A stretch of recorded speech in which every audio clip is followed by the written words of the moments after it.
Assalamu alaikum. Well, welcome to my next video lecture. So, in this video lecture, we will talk about lightning arrestor. We will talk about the purpose of installing lightning arrestor. We will talk about conventional lightning arrestor and ESC lightning arrestor. Which one is suitable regarding your field? Field may be inverter beam, shallow, ground, flat roof. In flat roof maybe RCC, double D और slab roof.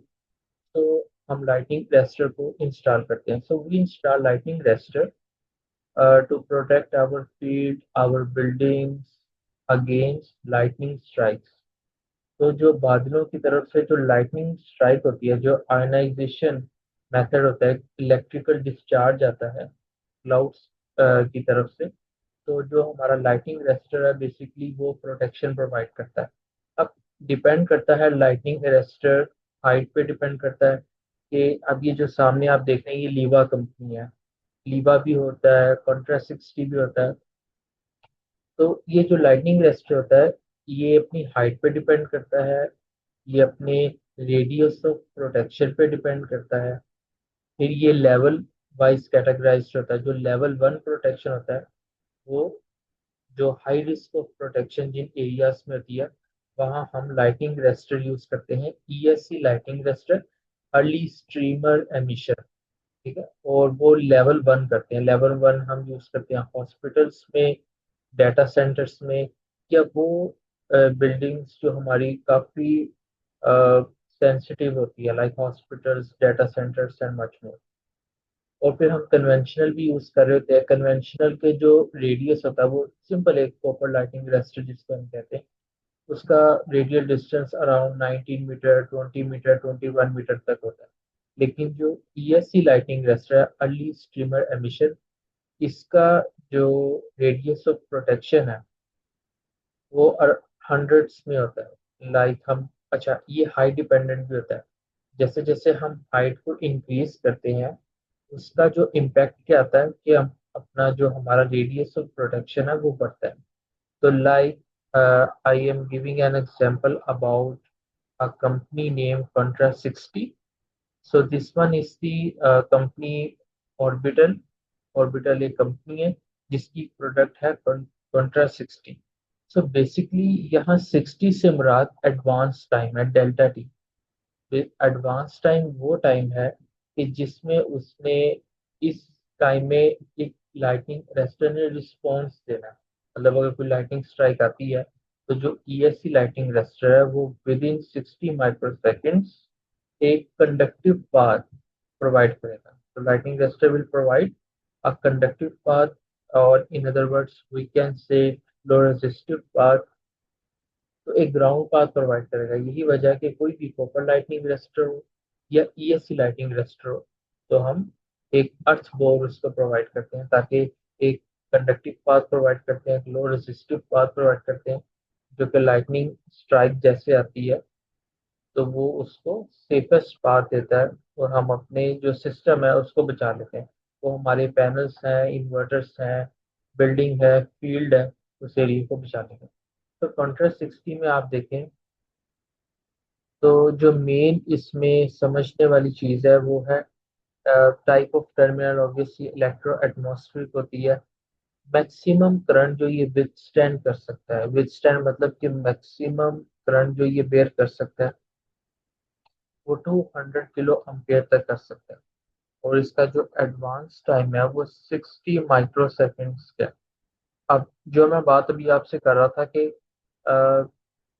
Height पे depend करता है, तो आप देख सकते हैं कि let's suppose I purchase a orbital Contra 60।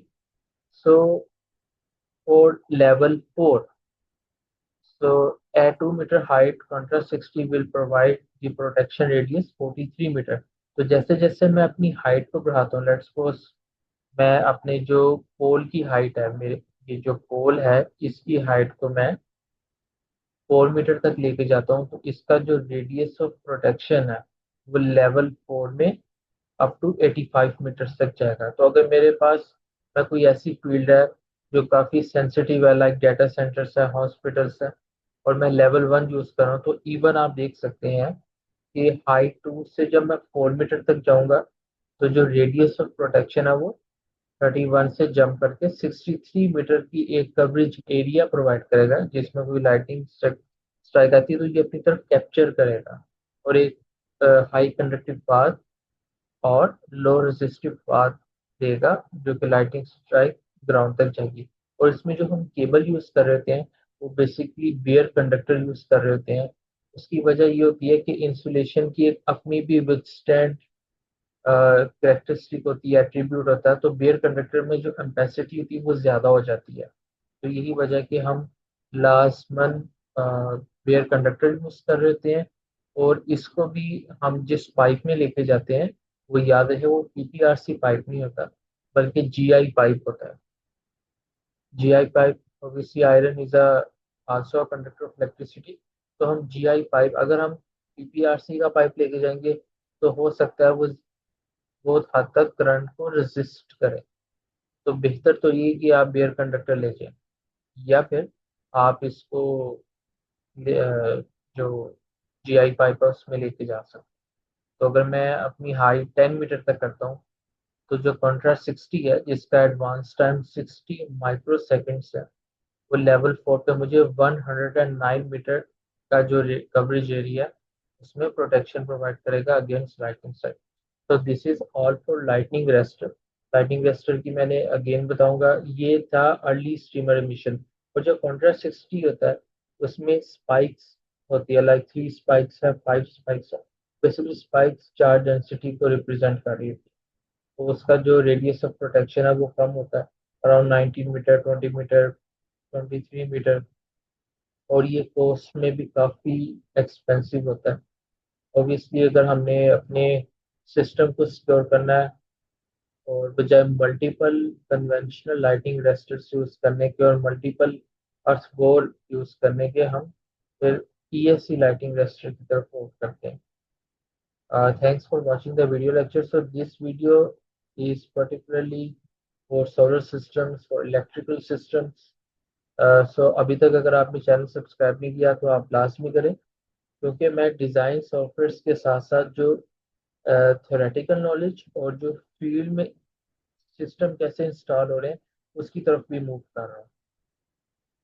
और जैसे जैसे आपका रिस्पॉन्स आएगा, जैसे जैसे आप लोगों की तरफ से सपोर्ट मुझे मिलेगी, मैं फर्दर अपना जो एक्सपीरियंस है वो आप लोगों के साथ शेयर करूँगा। तो इस वीडियो को ज़्यादा से ज़्यादा शेयर करें और आप अपने एंड से टॉपिक बताएं। लाइक आपको किसी भी रेलिवेंट टॉपिक से इंफॉर्मेशन चाहिए, लाइक आजकल मैं प्लान करने लगा हूँ पीवी सिस्ट वगैरह, स्केचअप, पीवीसॉल्व प्रीमियम, ऑटो कैड, हीलियोस्कोप, ये सारे मैं साथ साथ video lecture detailed PV system उसकी प्लेलिस्ट जाके देखें, आपको किसी और वीडियो लेक्चर की जरूरत नहीं पड़ेगी। उसमें ए टू जी मैंने बताया हुआ है, पीवीसीस को install, download, basic to advance तक हर चीज एक्सप्लेन्ड है। थैंक्स।